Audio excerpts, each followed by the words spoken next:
ससुराल की पहली सुबह। आज की सुबह कुछ अलग है। नेहा की पहली सुबह थी। आज ससुराल में कितने सपने होते हैं इस सुबह के लिए। सपने कहाँ सच होते हैं। शादी के पहले रोज सोचती थी कि ससुराल जाकर पहली सुबह सबसे पहले नहाकर ऐसे तैयार होगी कि सब देखते ही रहेंगे। लेकिन सासू माँ ने तो कल रात में ही बोल दिया था कि कल सुबह जल्दी नहाकर मत बैठ जाना।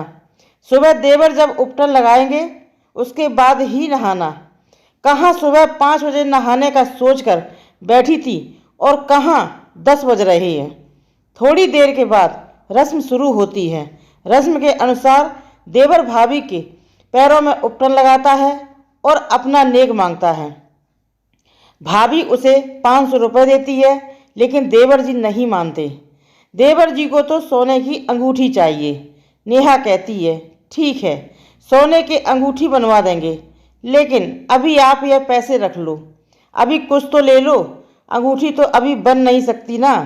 बहुत समझाने पर वह नहीं माना तो नेहा अपनी 2 अंगूठियां उतार कर दे देती है और कहती है, ठीक है, जब मैं आपके लिए अंगूठी बनवा दूंगी तब आप मेरी अंगूठी वापस कर देना। लेकिन देवर जी, बुआ सास और सासू माँ नहीं मानते। तभी बुआ सास कहती हैं कि नेहा के पति मयंक के हाथ में बहुत सारी अंगूठी हैं, तुम उनमें से कोई पसंद कर लो।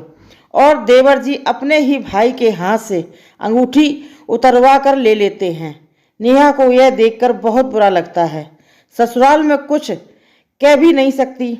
और तो और उसके बाद घर में सभी लोग नेहा को समझाने लगते हैं कि इस घर में सभी एक दूसरे की चीज़ों का उपयोग करते हैं।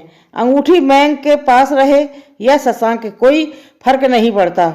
यह तो पहला दिन था ससुराल में। उसके बाद दूसरे दिन से नेहा को किचन की सारी जिम्मेदारी देकर सासू माँ निश्चित हो जाती है। ना कोई हनीमून, ना कहीं बाहर घूमना, ना नई बहू जैसा कोई व्यवहार। जब मुंह दिखाई की रस्म में लोग नेहा की तारीफ करते तो सासू माँ कहती, शक्ल में क्या रखा है, गुण अच्छे होने चाहिए। देखते हैं घर कैसे संभालती है। कभी ये भी नहीं सोचा कि बहू अभी तो आई है हमारे घर में, कैसा लगता होगा उसको। मयंक जॉब के लिए बाहर ही रहते हैं तो नेहा ससुराल में बहुत अकेला महसूस करती है, क्योंकि जब भी नेहा ससुराल में सबके साथ बैठकर कुछ बात करती तो हमेशा वही बातें कि ये कितने का आया दहेज का सामान, तो कोई कमी निकालेंगे या बताएंगे कि आप महंगा बता रही हो, ये तो सस्ता आता है। नेहा परेशान हो गई थी, पर करती भी क्या। कुछ महीने बाद मयंक कंपनी के काम से विदेश जाने लगते हैं। तब नेहा जॉब करने की जिद करती है।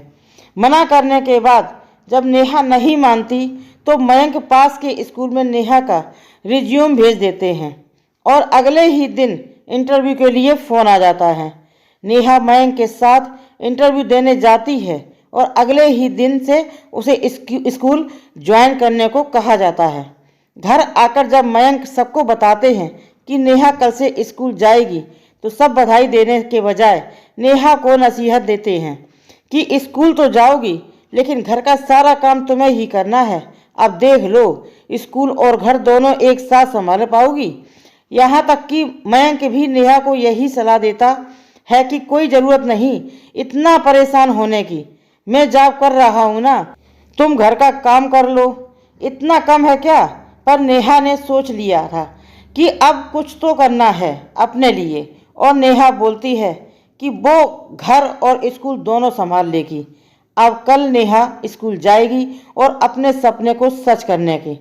कल सही में एक अलग सुबह होगी नेहा की, शादी के बाद की पहली सुबह, जब वो खुश है।